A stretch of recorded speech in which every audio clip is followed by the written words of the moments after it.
போன மேட்ச் தெவாங்க் ஆட்டிடியூடோட ஒரு aggressive game play பார்த்தோம். அதே போல தான் நேற்று நடந்த புனேரி vs பெங்கால் மேட்ச்லையும் ஒரு நல்ல கேம் பிளே கொடுத்தாரு.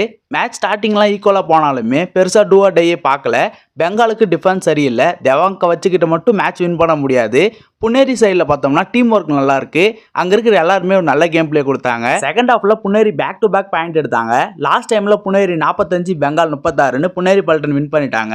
அதே போல செகண்ட் மேட்சை பற்றியும் பார்க்கலாம். அதுக்கு முன்னாடி இந்த வீடியோ குறைய லைக் பண்ணிட்டு நம்ம சேனலையும் மறக்காம சப்ஸ்கிரைப் பண்ணிக்கோங்க. ஒரு தரமான மேட்சாக தான் இருந்தது செகண்ட் மேட்ச்.